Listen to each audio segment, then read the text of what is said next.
He volunteered for search and rescue. He'd done it dozens of times. He knew the gear, he knew the protocols, he knew what he was doing. Then a door swung shut behind him, and the lights went out. He radioed for help. They guided him through the dark for hours, every turn, every corridor, every instruction. Then he hit his radio against the wall, and the battery cover fell open. The radio was empty, no batteries. There never were any. He'd been underground for 3 days. The tunnels were moving. Something was in there with him, and the only voice guiding him out said its last words to him in the dark. Words he hadn't heard since he was 8 years old. The last thing his missing brother ever said to him. Later, Gator. What is up, guys? Welcome back. Today's story is from r/no sleep, and this one is going to stay with you for a long time. Enjoy the video, and while you're watching, I'll be out here surviving in Minecraft. When he was 8 years old, his brother Elliot went missing. Elliot was 13. He just didn't come home one day. Search parties looked for days and couldn't find any trace of him. He was too young to understand what was happening, so he sat in his room and played with his Legos, hoping there'd be a knock on the door telling him everything would be okay. That knock never came. Days turned to weeks. The search parties stopped. But even after everyone went home, he was still out looking, taking the long road home from school, going down paths he hadn't checked. He had a crumpled map in his pocket with circles around all the places Elliot liked, and he was hell-bent on checking every single one. People don't just disappear. It doesn't work like that. But eventually, there were no places left to check, no circles left to draw, and Elliot was still gone. Last thing he ever said to him was, "Later, Gator." You don't ever truly come to terms with something like that. Once you've run into an impossible question, you look for answers in everything. He got into puzzles, brain teasers, debate club, not because it was fun, but because leaving unsolved mysteries gave him this immense sense of dread. When he got older, he started volunteering for search and rescue parties. He figured if he couldn't find Elliot, maybe finding someone else's missing brother or sister was the second best thing. At the very least, it might help him sleep at night. That night, drunk on bottom shelf vodka, he tried something shameful. He used AI-generated sob stories to beg for money on Reddit. He got called out immediately, banned from one community after another, until a message came through. A guy named Scott. Scott said he knew someone who owned a dying mall and needed people to walk around inside it pretending to be customers. Mystery shoppers, essentially, to make the place look like it still had some life in it. $250 an hour. He thought it was a joke. Then he tried to think of what the punchline could possibly be, and couldn't come up with anything. He thought about Renzo. He'd met Renzo 9 months ago at a bar, watching the Canelo versus Crawford fight. He was blitzed out of his head and told this stranger very confidently to bet the house on Crawford. Renzo did. They both won big that night. Then they drank until things got hazy. And the only other thing he remembered before waking up on Renzo's couch the next morning was his face being pressed into cold concrete. His clothes were still on, phone and wallet still in his pockets, but one side of his face was red and swollen, scratches overlapping like a bloody lattice across his cheek. Renzo came in and said he couldn't believe what he'd done last night. Said he was an absolute dog. He never found out what that meant, he never asked. He'd later learned that Renzo trafficked cocaine across the border, and that sitting next to his television was a small jar containing several shriveled, dried human ears, that he claimed used to belong to members of some outlaw gang from the Old West. A reasonable person would have kept their distance. He borrowed Scott got back to him fast, 35 hours max before Tuesday, but he could push the rate up to $265 an hour. After some back and forth, they landed on a number they could both live with. Scott sent the address, 2 to 9 p.m., starting tomorrow. And then a few hours later, an email. Act like a real customer from the moment you step inside to the moment you leave. If anyone asks what you're doing, tell them you're shopping, grabbing lunch, killing time. Don't ask any questions of your own. If you see something weird, ignore it.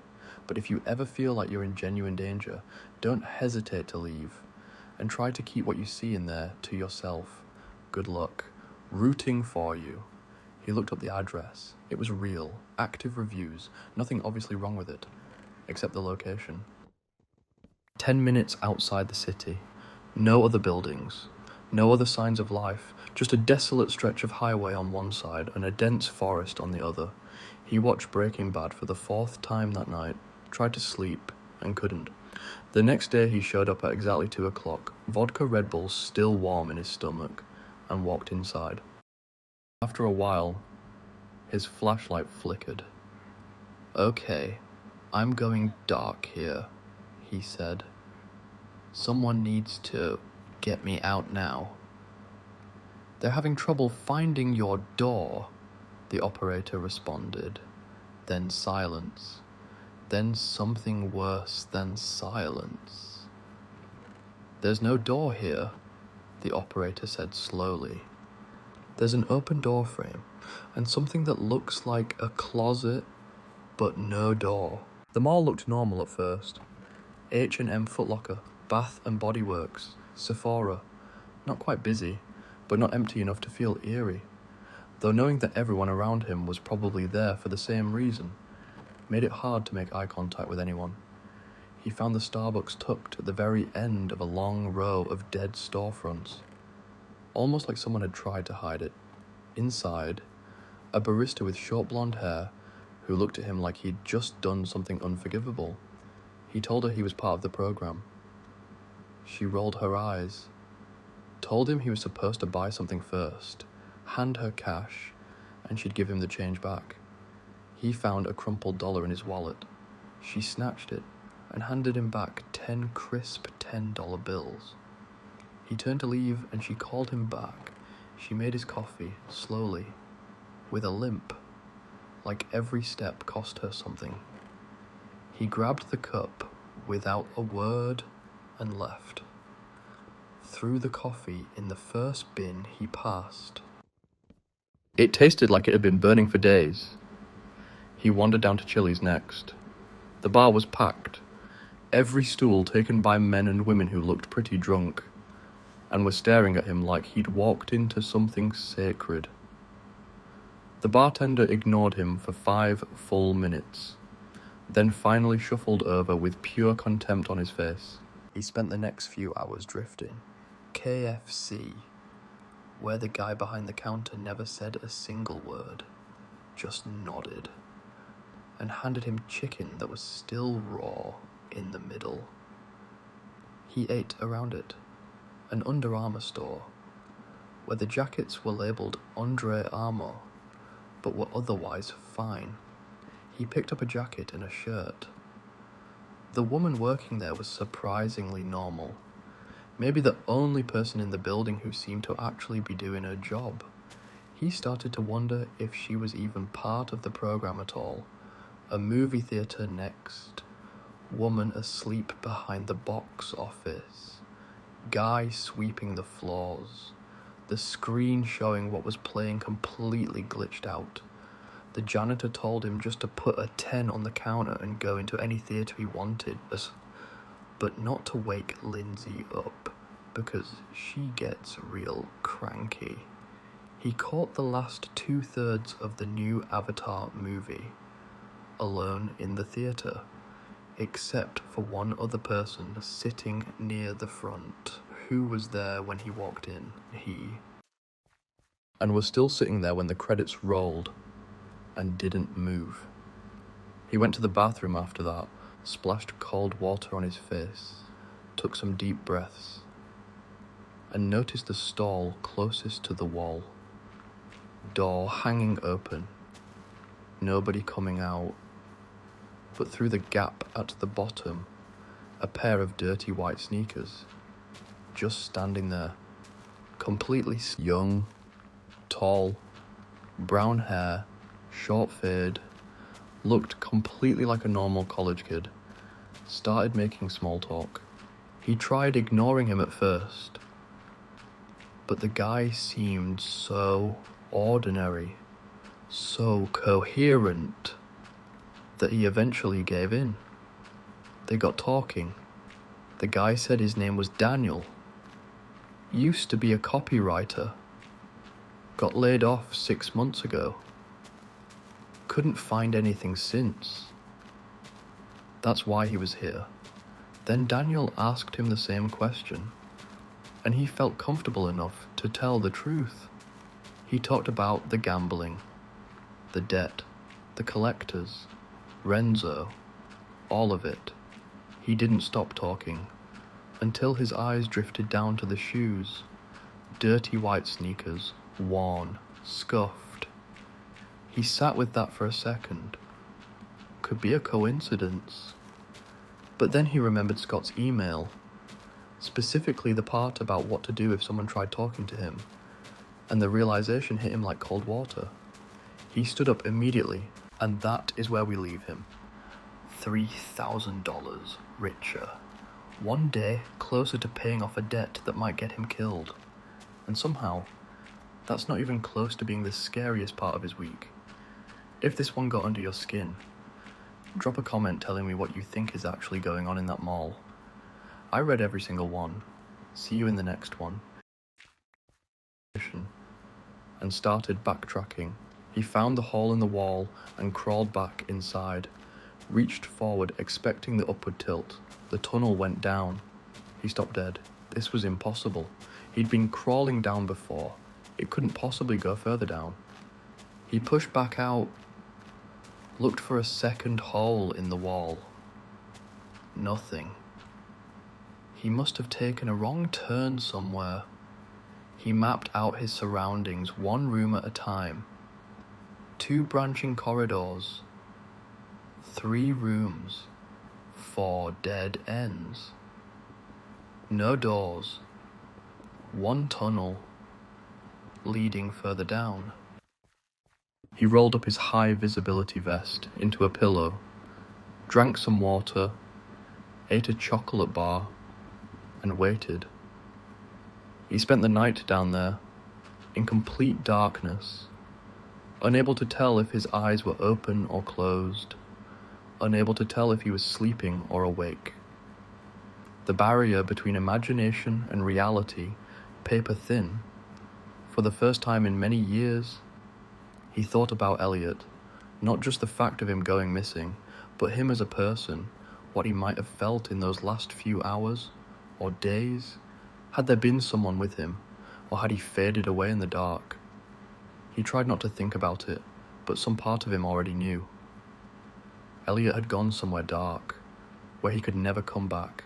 At some point he got up and kept moving, but the layout was different now. More rooms, shorter corridors, 2 lefts led to stairs, a larger room with a rounded floor for draining liquid. The same hallway seemed to change length each time he walked it. He'd count his steps and get the same number, but one pass would take a minute, and the next would take 2. He felt like he was losing his mind. The place was shifting around him, like it wasn't finished, in more ways than one, like an approximation of space and dimension.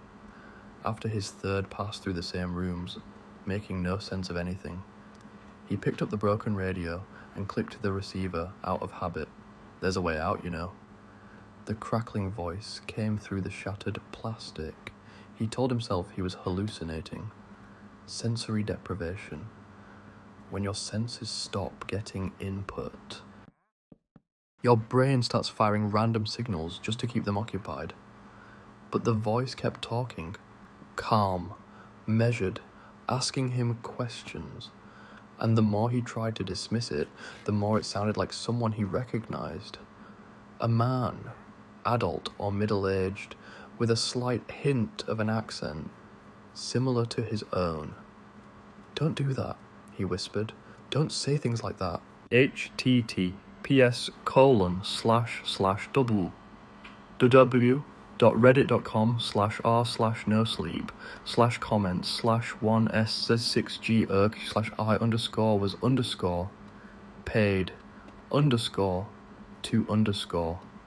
_b__fake_customer_at__dying_mall/ He wandered the dark with the broken radio pressed to his ear, the voice guiding him through, gently correcting him when he made wrong turns, listening when he needed to talk. The operator wasn't trying to get in his head. Most of the time he was just there, a presence in the dark, until the voice said something that stopped him cold. It wants you to go a certain way. Haven't you ever wondered why you're always drawn to look in places you weren't supposed to? It wants to be found, and you're very close to finding it, trust me. You don't want that. Why not? Because I know what happens when you go too far, when you can't turn back. Things like this want to be found in deep, dark places. He came to another fork, left and right. He went right. Go the other way, the operator said. You're getting too close. You'll have to turn away. He didn't listen. He kept going. Until he heard something ahead. Chatter. Voices. His heart raced as he rushed forward, turned a corner, and for the first time in days, saw light. A door. Faint light coming from underneath. People moving around on the other side. Someone calling out, asking if anyone was there. He ran to it and pushed down on the handle. "The key!" the operator begged. "I left you a key." He stopped, his hand still on the handle, reached into his pocket. The key with the sunflower was still there. "This is not the way out," the operator said quietly. "I promise you. Please don't do this. Please don't go in." "Why not? They're right there." "It's not real. I made the same mistake." "Don't go in." His hand stayed on the handle. The voices on the other side urged him to open it, laughing with relief, saying how pleased they were to finally have found him. But something didn't feel right. "Open the door on your end," he said out loud. "It's not working. No tug on the handle." Excuses. Someone had their hands full. Someone said it didn't open from their side. Someone pretended not to hear him. The key in his pocket felt heavier. He traced the outline of the etched sunflower with his thumb. This was real. That door was not. He stepped back, and as he did, the light behind the door vanished. The voices disappeared. The hallway went deathly quiet. "What do I do?" he whispered. "Go the other way," the operator said, "and don't stop for anything." He turned around and ran. Behind him a door creaked open. He heard wet skin slapping against the concrete floor, stumbling forward at an awkward pace. The walls grew hot and soft under his hand, like sand from a beach. Then finer, until it felt like dragging his palm across raw chicken. The hallway contracted and expanded like something breathing. The floor rolled beneath his feet, tilting at impossible angles, sending him crashing into walls, climbing ridges in the floor like a ladder, falling onto his back, holding on as everything lurched and twisted. Something at the bottom was waiting for him to fall, something that had come out of that door, something that was done playing games. He came to what felt like a dead end. The wall was covered in something slimy, but he could push against it, like trying to pop a soap-drenched balloon. He took scissors from the first aid kit, cut a hole big enough for his hand, and ripped through. As he did, everything convulsed. Something screamed, not with sound, but with movement and heat and compressed air pressing against his eardrums. There was a door at the end of the hallway, chained shut. "This is it," the operator said. Get the key and go." It was coming down the hall. He could hear it, so fast. How could it be so fast? He reached for the key, felt around for the lock, slotted it in, turned, and pulled. The chain rattled to the floor. He swung the door open, dashed through, and turned back just long enough to pull it shut behind him. In that last moment, he saw something staring back at him from the dark. Milk-white skin, atrophied eyes. The wild-grown maw of something that had never needed to pretend to be human. The door closed. He stepped back into the light, catching his breath. The operator's voice came through one last time, barely reaching him now, crackling with interference. like a signal almost out of range. "Just keep going," the voice said.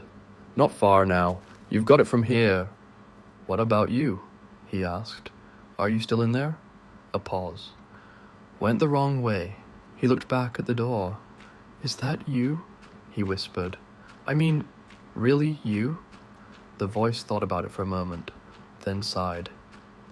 "Is what it is," it said. "Later, Gator." He followed the sound of machinery and wandered straight out onto a platform. Early commuters saw him stumbling out of a maintenance tunnel. A janitor approached him. He wasn't making any sense.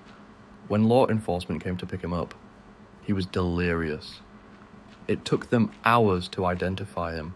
He'd been underground for almost 3 full days, severely dehydrated. The missing urban explorer had already been found, and the entire search had shifted to him, trying to figure out where he'd gone off the beaten path.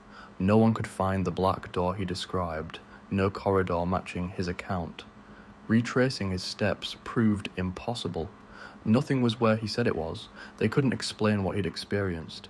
His clothes were covered in a thin layer of hydrochloric acid and potassium chloride, in a mix similar to gastric acid. Like he'd been walking through a massive, diluted stomach. There were interviews, questionnaires, a short newspaper article. Most people wanted to talk about what prolonged darkness does to the human mind. It lost its novelty after about a week. He went back to work like nothing had happened. He still volunteers for search and rescue sometimes. He's a bit more careful now, but some things don't change overnight, and yet he knows something in him is different. He's asking different questions these days. Questions he's not sure he wants answered. He can't say for certain what happened during those 3 days, or what he experienced down there, but he knows what he heard. He knows he wasn't alone. And in those rare moments when he starts to convince himself it was all just darkness and fear and a broken mind, he opens the top drawer of his nightstand and looks at a small key with an etched sunflower that someone left for him in the dark. Alright, let's keep going, because that last one was about something that wanted to be found in the dark. This next one is about something that decided to move in next door. Our second story tonight is also from r/no sleep, and this one is a little different. No tunnels, no darkness, just a house at the end of a dirt road. 2 people are standing very still in a doorway, and a note written in shaking handwriting that said, "They aren't my family. They came from the woods." She works as a social worker for County Adult Protective Services. Her job is stepping into situations that other people would rather ignore. Severe neglect, extreme hoarding, cognitive decline, financial exploitation. When an elderly person has a steady pension and a paid-off house, the worst elements of human nature tend to surface. Usually it's a distant relative who moves in to help out and ends up draining the bank accounts. It's a miserable profession, but it teaches you very quickly to trust your instincts when something feels wrong. The file landed on her desk on a late Tuesday afternoon. An anonymous tip from a concerned neighbour. An elderly widow living alone on the far edge of the county line hadn't been seen outside her home in nearly 6 months. Her vegetable garden had completely overgrown with weeds, but her monthly pension checks were still being cashed at the local bank, deposited by a younger man claiming to be her grandson, and occasionally by a woman claiming to be her daughter. According to county records, the elderly woman did not have any living children. Her only daughter had passed away decades ago. She had no grandchildren. She printed the documents, grabbed her clipboard, and drove out. The town slowly gave way to sparse rural development, which eventually transitioned into heavy, dense forest. The road narrowed into a cracked, unpaved dirt path. Trees grew incredibly close to the shoulder, their branches interlocking overhead, blocking out most of the late afternoon sunlight. The house sat at the very end of the dirt road, mere feet away from the tree line. The forest leaned over the property, casting long, dark shadows across the rotting wood of the front porch. The vegetable garden was completely dead, choked out by briars and thick vines. She parked, shut off the engine, and sat in the silence for a moment. There were no birds singing. The air felt heavy and incredibly still. She walked up to the front porch and knocked firmly, announcing her title and agency. A full minute of silence. Then, before her knuckles could strike the wood a second time, the door swung open smoothly. Two people standing in the doorway, a woman in her mid-40s in a floral blouse and pressed slacks, a young man in his early 20s in a plain grey sweater and dark jeans. At first glance, they looked like an ordinary well-kept family, but as she stood on that porch looking at them, a deep, primal wave of unease washed over her entire body. Her brain registered that something was wrong. Before she could articulate exactly what it was their posture, standing side by side, perfectly straight, arms hanging entirely limp at their sides, not leaning against the door frame, not shifting their weight, completely motionless. She kept her voice steady, explained she was there for a wellness check. The woman smiled and repeated her sentence back to her, word for word. With the cadence slightly off, she pushed forward anyway, told them standard procedure required her to speak with the homeowner in private. She took a deliberate step toward the threshold. Usually people naturally step back to allow entry. They did not move, held their ground like statues in the doorway. She told them if they refused access, she would return with law enforcement. The daughter and the grandson slowly turned their heads to look at each other. Then they stepped aside. She entered the house. It was clean, but sterile in a way that felt completely unnatural. No clutter. No personal items, no mail on the tables, like a staged set. They pointed a stiff finger down the hallway. She is in the bedroom. She walked down the hall, keeping her back to the wall, watching them in her peripheral vision. They remained standing in the living room, watching her go. She pushed open the bedroom door. Curtains drawn tight, the room lit only by a small bedside lamp. Lying in the center of the bed was the elderly woman, the breath caught in her throat, severely emaciated, skin stretched tight over her bones, paper thin and heavily bruised, eyes wide and sunken deep into her skull, darting frantically around the room. She stepped inside and locked the door behind her. Flimsy push-button lock, but it gave her a moment. She walked to the bedside and whispered, "I am a social worker with the county. I am here to make sure you are safe. Can you hear me?" The old woman stared at her, chest heaving with rapid, shallow breaths. She opened her mouth, but only a dry, rasping sound came out. She raised her trembling, bruised hand and pointed weakly toward the clipboard. She unclipped the metal clasp and handed over the blank agency forms and her pen. The old woman grabbed the pen with a desperate grip. Her hand shook violently as she pressed the ballpoint against the paper, pressing so hard the ink tore through the top sheet. She finished writing, dropped the pen onto the blanket, and pushed the clipboard back. Her eyes were wide with terror, pleading. She looked down at the paper, written in jagged, frantic letters. A single sentence. "They aren't my family. They came from the woods." A freezing chill ran down her spine. Then a sharp, hard knock echoed against the bedroom door. "Is the wellness check complete?" The daughter's voice, so close it sounded like her mouth was pressed directly against the wood. "I need a few more minutes," she called out. "We are still completing the paperwork." "She is tired," the grandson said from the hallway. "She needs to rest. You must leave the bedroom now." The brass doorknob slowly began to turn. It hit the push-button lock and stopped. Silence. Then the doorknob twisted violently in the other direction. The cheap metal rattled aggressively against the doorframe. They were testing the lock. "Open the door," the daughter said. Her voice had dropped its pleasant tone entirely.